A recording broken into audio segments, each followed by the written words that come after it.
Erumapetty government LP. സ്കൂളിൽ ഭിന്നശേഷി കുട്ടികൾക്കായി ബഡ്സ് സ്കൂൾ സ്ഥാപിക്കണമെന്ന് ഭിന്നശേഷി ഗ്രാമസഭ ആവശ്യപ്പെട്ടു. പദ്ധതിക്ക് തടസ്സം നിൽക്കുന്നവർക്കെതിരെ ശക്തമായ പ്രതിഷേധം ഗ്രാമസഭയിൽ ഉയർന്നു. സംസ്ഥാന സർക്കാരിന്റെ 50 ലക്ഷവും പഞ്ചായത്തിന്റെ 25 ലക്ഷവും കുടുംബശ്രീയുടെ 25 ലക്ഷവും ഉൾപ്പെടുത്തി 1 കോടി രൂപ ഉപയോഗിച്ചാണ് ഭിന്നശേഷി കുട്ടികളുടെ ഉന്നമനത്തിനായി ബഡ്സ് സ്കൂൾ നിർമ്മിക്കുന്നത്. എന്നാൽ എൽ.പി. സ്കൂളിൽ ബഡ്സ് സ്കൂൾ സ്ഥാപിച്ചാൽ നിലവിലെ വിദ്യാർത്ഥികളുടെ പഠനത്തിനും കലാകായിക പ്രവർത്തനങ്ങൾക്കും പ്രതികൂലമായി ബാധിക്കുമെന്ന് ചൂണ്ടിക്കാട്ടി പദ്ധതി നടപ്പിലാക്കരുതെന്നാവശ്യപ്പെട്ട് PTA president PT Sushant, SMC chairman AU Manaf എന്നിവരുടെ നേതൃത്വത്തിൽ ഒരു വിഭാഗം PTA കമ്മിറ്റി അംഗങ്ങൾ രംഗത്തുവരികയും മുഖ്യമന്ത്രി, വിദ്യാഭ്യാസ മന്ത്രി എന്നിവർക്ക് പരാതി നൽകുകയും ചെയ്തിരുന്നു. അതേസമയം പദ്ധതി നടപ്പിലാക്കണമെന്നും പദ്ധതിക്ക് എതിര് നിൽക്കുന്നത് ഭിന്നശേഷി കുട്ടികളോടുള്ള അവഗണനയാണെന്നും സൂചിപ്പിച്ച് മുൻ PTA പ്രസിഡന്റും പഞ്ചായത്ത് മെമ്പറുമായ NP അജയന്റെ നേതൃത്വത്തിൽ ഒരു വിഭാഗവും രംഗത്തെത്തിയിട്ടുണ്ട്.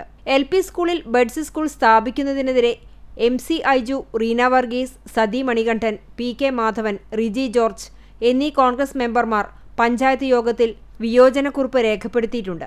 ഈ സാഹചര്യത്തിലാണ് ഭിന്നശേഷി ഗ്രാമസഭയിൽ പദ്ധതിയെ എതിർക്കുന്നവർക്കെതിരെ ഭിന്നശേഷി കൂട്ടായ്മ പ്രതിനിധി MS രാമകൃഷ്ണൻ മാസ്റ്റർ ഉൾപ്പെടെയുള്ളവർ പ്രതിഷേധം അറിയിച്ചത്.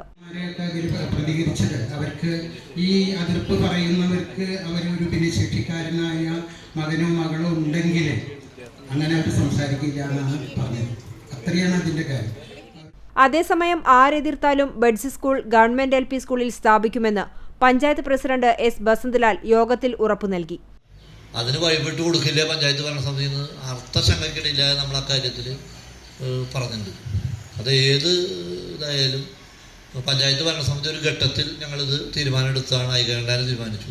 പിന്നീട് കുറച്ച് കഴിഞ്ഞപ്പോൾ ഒരു 5 പഞ്ചായത്ത് മെമ്പർമാർ വിയോജനക്കുറിപ്പായി ഇത് അവിടെ നിന്ന് മാറ്റി വേറെ എവിടെയെങ്കിലും കൊണ്ടുപോയാക്കണം എന്നുള്ള നില സ്വീകരിച്ചിട്ടുണ്ട്.